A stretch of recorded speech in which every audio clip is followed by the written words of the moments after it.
ఈరోజు civil services preliminary results వచ్చాయి. Clear అయిన వాళ్ళందరికీ కంగ్రాచులేషన్స్. క్లియర్ కాని వాళ్ళు డిసప్పాయింట్ కావద్దు. ఇది ఒక సెట్ బ్యాక్. ఎందుకంటే ఈ ఎగ్జామ్లో మనం ఎన్నో హోప్స్ పెట్టుకొని ప్రిపేర్ అవుతాం. పీడిఎఫ్లో పీడిఎఫ్లో మన పేరు కనిపించినప్పుడు ఒక గుండె ఆగినంత పని అవుతుంది. ఈ భూమి అంతా కూడా మన తలపైన పడినంత భారం కనిపిస్తుంది. ఆ ఎక్స్పీరియన్స్ నాకు తెలుసు. అది మాటల్లో వర్ణించలేము. అది అనుభవించే వాళ్ళకి మాత్రమే తెలుస్తుంది. బయట నుంచి ఎంతమంది ఎన్ని మోటివేషనల్ వీడియోస్ చెప్పినా, ఎన్ని మోటివేషనల్ స్పీచెస్ ఇచ్చినా కూడా ఆ బాధ చాలా కష్టంగా ఉంటుంది. అది అనుభవించే వాడికి మాత్రమే తెలుస్తుంది. నేను అనుభవించాను కాబట్టి ఆ బాధను అర్థం చేసుకోగలను. బాధని ఎవరు పంచుకోలేరు మీ బాధని. అలా అని ఇదేదో తీర్చుకోలేని బాధ కాదు. ఇది జస్ట్ ఒక సెట్ బ్యాక్ మాత్రమే. ఎందుకంటే మనం ఏ పని చేసినా కూడా ఆ పనిలో హైస్ ఉంటాయి, లోస్ ఉంటాయి, సక్సెస్ ఉంటుంది, ఫెయిల్యూర్ ఉంటుంది. ఎవరి లైఫ్లోనైనా ఏ ప్రయత్నంలోనైనా ఇది కామన్. ఇది నేను హిస్టరీ ఆప్షనల్ స్టూడెంట్గా చాలా హిస్టారికల్ ఈవెంట్స్ చూశాను, చాలా హిస్టారికల్ ఈవెంట్స్ పర్సన్స్ గురించి చదివాను. ప్రతి ఒక్క లైఫ్లో కూడా ఈ సెట్ బ్యాక్స్ అనేది కామన్. ఒక మనిషి యొక్క పర్సనాలిటీ కానీ క్యారెక్టర్ కానీ ఎప్పుడు బయటపడుతుందంటే ఆ సెట్ బ్యాక్స్ వచ్చినప్పుడు ఎలా తీసుకున్నాడు, ఎలా బౌన్స్ బ్యాక్ అయ్యాడు అనేదే చాలా కీలకం. ఫర్ ఎగ్జాంపుల్ నెపోలియన్ తీసుకున్నా కూడా నెపోలియన్ తన ఇటాలియన్ క్యాంప్ తర్వాత బ్యాటిల్ ఆఫ్ నైల్లో ఈజిప్ట్లో ఓడిపోతాడు. ఈజిప్ట్లో ఓడిపోయిన తర్వాత రెస్ట్ తీసుకొని ఇంట్లో కూర్చొని ఉంటే మనకి నెపోలియన్ ఒక నార్మల్ జనరల్లా కనిపించేవాడు. నెపోలియన్ ఒక పెద్ద మంచి రూలర్గా, ఒక స్టేట్స్మెన్గా కనిపించేవాడు కాదు. ఆ సెట్ బ్యాక్స్ తర్వాత నెపోలియన్ నార్మల్ జనరల్ నుంచి గ్రేట్ స్టేట్స్మెన్గా మారిపోయాడు. సో ప్రతి ఒక్కరి లైఫ్లో కూడా సక్సెస్ ఫెయిల్యూర్ అనేది కామన్. ఫర్ ఎగ్జాంపుల్ కౌంట్ క్యావర్, మీ అందరికీ ఇటాలియన్ యూనిఫికేషన్ గురించి తెలిసే ఉంటుంది. ఈ కౌంట్ క్యావర్ ప్రైమ్ మినిస్టర్ ఆఫ్ సార్డానియా. ఆయన ఇటాలీ స్టేట్స్ అన్నింటిని కూడా కలపాలనుకుంటాడు. ఆ కలపాలి అనుకునే క్రమంలో ఫ్రాన్స్, ఇంగ్లాండ్ హెల్ప్ తీసుకుంటాడు. కానీ వాళ్ళిద్దరూ ఆస్ట్రియా ప్రెజర్తో ఆయన డిప్లొమాటిక్ ఎఫర్ట్స్ని ఫెయిల్ చేస్తారు. కౌంట్ క్యావర్ చాలా డిసప్పాయింట్ అవుతాడు. అరే నేను ఇటలీ చిన్న చిన్న స్టేట్స్ అన్నింటిని కూడా కలుపుదాం, ఆయన మన సర్దార్ వల్లభాయ్ పటేల్ ప్రిన్స్లీ స్టేట్స్ అన్నింటిని కలిపినట్టు ఇటలీలో చాలా చిన్న స్టేట్స్ అన్నింటిని కలపాలని ట్రై చేస్తాడు. బట్ సెట్ బ్యాక్స్ వస్తాయి. కానీ ఆయన ఒక ఫేమస్ స్టేట్మెంట్ చెప్తాడు.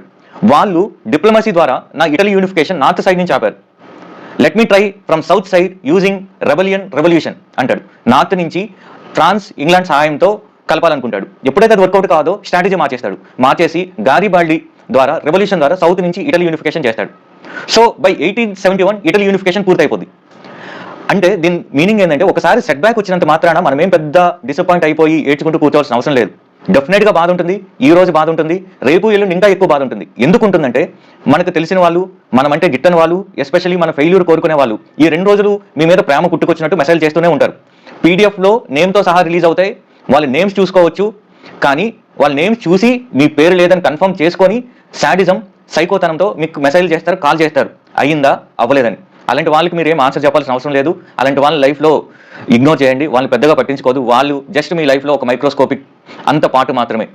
ఇంకొక రకంగా మన రిలేటివ్స్, మరీ ముఖ్యంగా మన పేరెంట్స్, వాళ్ళు మన మీద చాలా ఇన్వెస్ట్ చేస్తారు, డబ్బులు పంపిస్తారు మన హాస్టల్లో ఉండడానికి, వాళ్ళ ఇంట్లో కష్టపడుతూ ఉంటారు.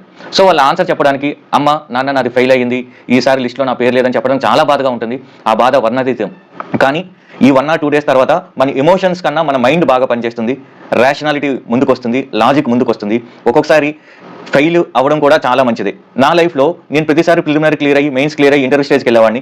ఈ క్రమంలో నాకు ఎప్పుడు కూడా ఇంప్రూవ్మెంట్కి స్కోప్ లేకుండా పోయింది జాబ్ చేస్తూ ఉండడం వల్ల కూడా. కానీ ఈ ఫెయిల్యూర్ అనేది ఒక రకమైన బ్రేక్. ఈ బ్రేక్లో మన ఫండమెంటల్ ప్రాబ్లమ్స్ ఏమున్నాయి మన ప్రిపరేషన్ అనేది ఇంట్రోస్పెక్షన్కి వాడుకోవాలి. దీన్ని ఒక ఫౌండేషన్ స్టోన్గా వాడుకోవాలి నెక్స్ట్ అటెంప్ట్కి. ఎవరైతే ఇలా వాడుకున్నారో అలా చాలా మంది సక్సెస్ఫుల్ అయ్యారు. నా ఫ్రెండ్సే వరుసగా 2 ప్రిలిమినరీ ఫెయిల్ అయ్యి కూడా ఇప్పుడు ఐఏఎస్గా ఉన్నారు. సో వాళ్ళు చేసింది ఏంటంటే ఎక్కడ వీక్గా ఉన్నారు, వీక్ ఏరియాస్ ఏంటి, ఆ వీక్ ఏరియాస్ని ఐడెంటిఫై చేసి ఎక్కువ వర్క్ చేశారు. ఇంకొకటి, మనం మెయిన్స్ ఇయర్ రాకపోయినా మెయిన్స్కి ప్రిపేర్ అయినట్టు ప్రిపేర్ అవ్వాలి. ఎందుకంటే వన్స్ ప్రిలిమినరీ స్టార్ట్ అయినాక, ఆ ఫేజ్ స్టార్ట్ అయినాక మెయిన్స్కి మీద పెద్ద ఫోకస్ చేయం, ఎస్పెషల్లీ ఎస్ఏ, ఎథిక్స్ లాంటివి, ఆప్షనల్ లాంటివి. అందువలన ఇదొక మనం బ్లెస్సింగ్ ఇన్ డిస్గైజ్ అనుకోవాలి. పాజిటివ్ యాటిట్యూడ్తో తీసుకోవాలి. తిప్పు కొడితే 1 year కళ్ళు మూసుకొని తెరిచేలోకి వచ్చేస్తుంది.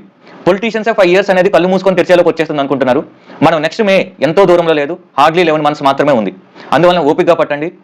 మనకు తెలిసిందంతా ఈ ప్రిపరేషన్లో ఒకటి చదవడం.